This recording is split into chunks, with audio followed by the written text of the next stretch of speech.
très organisé, ça n'a aucune crédibilité. La sélection des candidats aussi, c'est tous des anciens classiques du système, des anciens premiers ministres, ou alors des gens qui étaient dans les partis qui ont soutenu le régime. Le taux de participation est l'un des enjeux de ce vote. Ahmed non plus n'ira pas voter, mais dans sa famille, certains iront.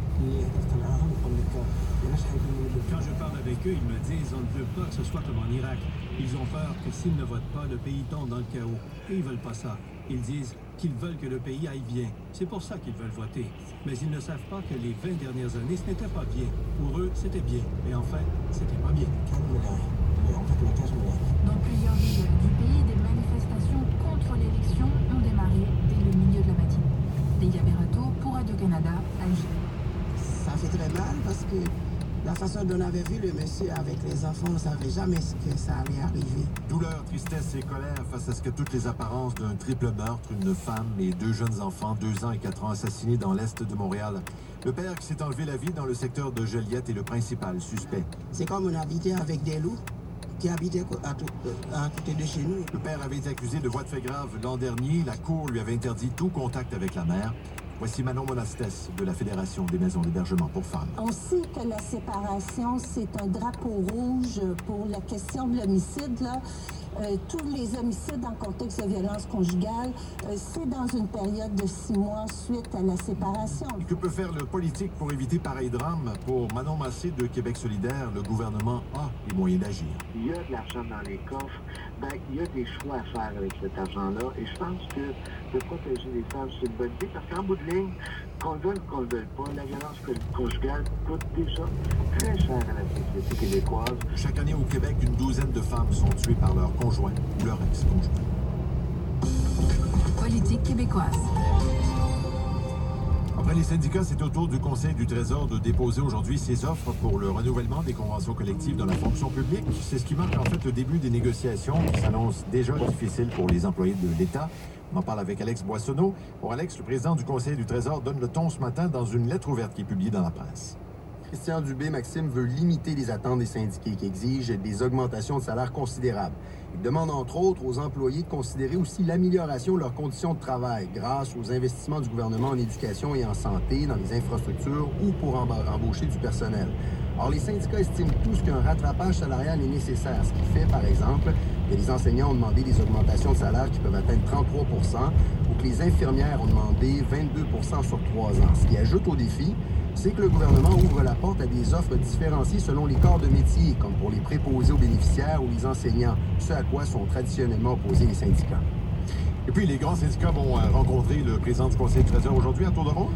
Oui, et ça commence dans les prochaines minutes, Maxime, avec l'équipe de la CSN qui représente environ 150 000 des 550 000 employés de la fonction publique. Suivront la CSQ, la FTQ et les syndicats indépendants de la Fédération autonome de l'enseignement, de l'APTS et de la FIC, donc le syndicat qui représente surtout les infirmières. On aura les détails des offres du Conseil du Trésor cet après-midi. Le ministre Christian Dubé sera en conférence de presse vers 13h30, nous dit-on. Je vous rappelle que les conventions collectives arrivent à échéance le 31 mars. Merci, Alex. Bonne journée. Toujours au Québec, la Cour d'appel va rendre sa décision cet après-midi au sujet de la demande de suspension temporaire de la loi sur la laïcité de l'État. En juillet dernier, la Cour supérieure a refusé d'en suspendre certaines dispositions en attendant qu'un tribunal se prononce sur le fond. Devant la Cour d'appel, les requérants ont fait valoir que la loi est discriminatoire envers les femmes, donc inconstitutionnelle. Scène de judiciaire toujours, le suspect a été en lien avec le piratage de nombreux téléphones cellulaires, dont ceux de personnalités connues, comparé aujourd'hui à Québec. La police de Longueuil a annoncé son arrestation hier au terme d'une longue enquête, une enquête lancée en mai 2018. L'homme de 45 ans va faire face à différentes accusations. Les policiers croient que le suspect agit seul dans cette affaire.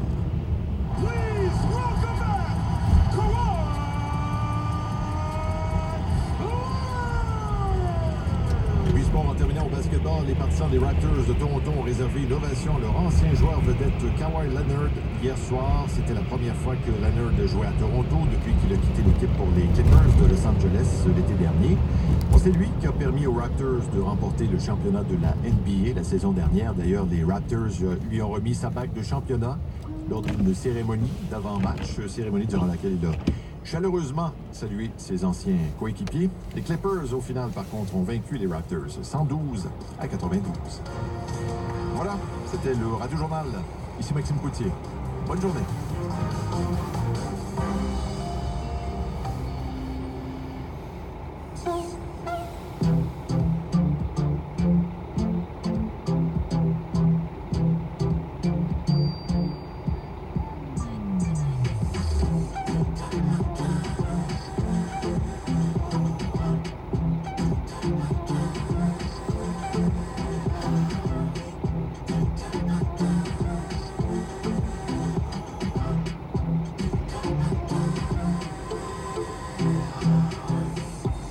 Il est 8h10, on est ensemble jusqu'à 9h, on est jeudi, nous sommes jeudi, nous aurons la visite de Marie-Maude Denis, comme tous les jeudis, animatrice d'enquête, bien sûr, elle va nous parler aujourd'hui des postes. Alors, ce sont ces entrevues réalisées sans consentement. Je vous rappelle que le titre de sa chronique, c'est Secret d'enquête.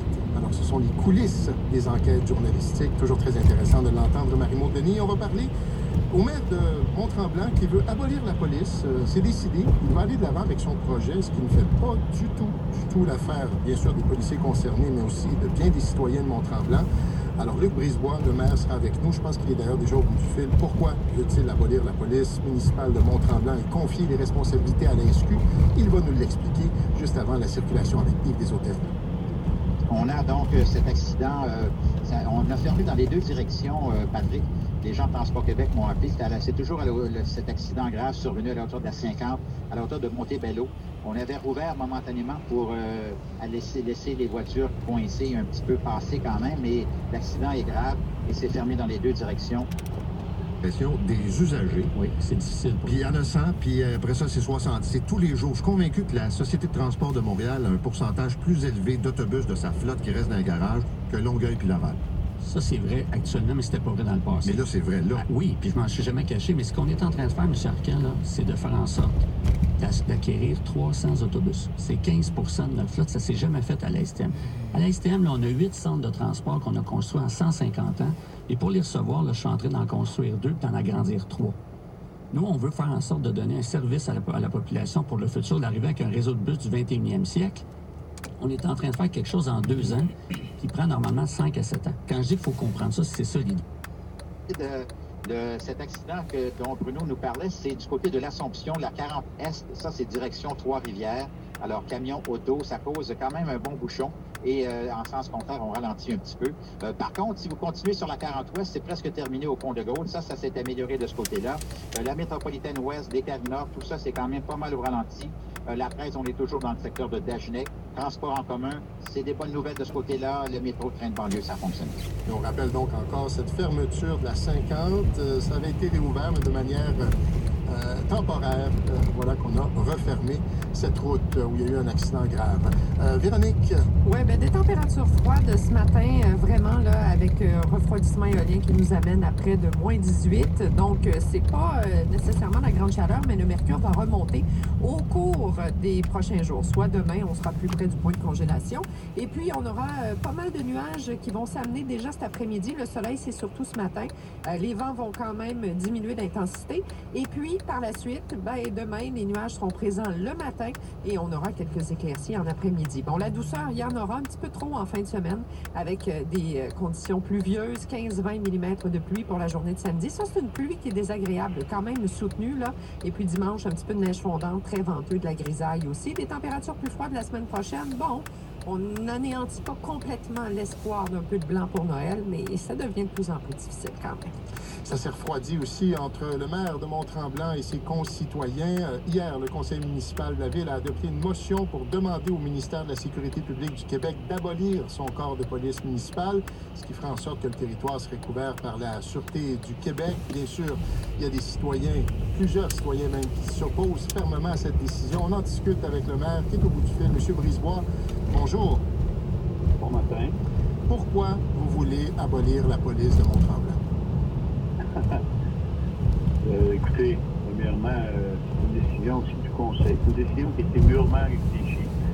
Vous savez, le service de police pour une ville de notre taille, on a quand même une ville touristique importante, mais on est une ville de petite taille qui exerce beaucoup de pression dans le sens au niveau des relations de travail, des négociations, de la formation, toutes ces choses-là. Tandis qu'avec la Sûreté du Québec, il arrive déjà qu'une expertise, des gens formés. Je ne dis pas que nos gens ne sont pas formés, on a un bon corps de police, c'est pas ça. Mais on va chercher un plus grand nombre d'expertises. Il faut aussi pas dire une chose, ils ont la force du nombre. Ils ont la force du nombre, vous faites référence à quoi? Là, vous parlez de la Sûreté du Québec? Ben oui, ben souvent, c'est un poste à côté qui arrive à un événement, ils peuvent transférer des effectifs rapidement. On l'a vu, si vous arrivez à un événement majeur, on l'a vu à Découverte, il y avait 200 policiers en 23 heures. Oui, mais ça, si vous avez besoin de renfort, ils vont se déplacer de toute façon. Là, comment est-ce que vous pouvez prétendre, M. Brisebois, que la Sûreté du Québec va être plus rapide, c'est-à-dire plus efficace sur le territoire, alors que vous avez une police municipale? On le sait, quand on est policier de la Sûreté du Québec, on a un plus gros territoire à couvrir, là. Par contre, n'oubliez pas que le poste régulier, le poste de Mont-Tremblant va demeurer. C'est ça, quand vous parlez de proximité, je m'attends à voir la même proximité de la Sûreté du Québec. La simple raison que ça va être les mêmes policiers qui vont être assignés ici. Des temporaires ainsi que les permanents sont intégrés. Fait que tous nos mêmes policiers vont sur le territoire, donc ils connaissent. Je m'attends que la proximité qui vont être présents aussi rapidement. Puis la volonté aussi du Conseil, c'est d'offrir à la population des services modernes, bien équipés et organisés. Fait que c'était ça. OK, donc je ne suis pas sûr de comprendre. Là, ce que vous nous dites, finalement, c'est la motivation première, c'est le désir d'être plus efficace. Mais là, du même saut, vous me dites, ben, je ne remets pas en question l'efficacité de la police municipale. J'ai dit qu'on a un très bon service de police. J'ai toujours dit ça. Ça, je donne un très bon. Mais quand on parle d'efficace et efficient, quand on parle d'efficace et efficient, on parle d'efficacité du police, on parle aussi des cours reliés à l'efficient. Fait que nous autres, comme je vous dis, le service, ce qu'on a présentement est un bon service. Par contre, on est capable d'aller chercher un service aussi bon que plus moderne, bien équipé, comme vous organisé, qui va s'adapter facilement à l'évolution sur notre territoire. On peut vous dire, nous autres, avec 3 millions d'histoires, ça change vite. Donc là, ce que je comprends, c'est que vous n'avez pas les moyens de mettre au même niveau de la Sûreté du Québec la police municipale de Mont-Tremblant. C'est une question d'argent, finalement. Ben, une question d'argent. Nous autres, on est ici pour des pressions pour la ville, comme je disais tantôt. Puis nous autres, on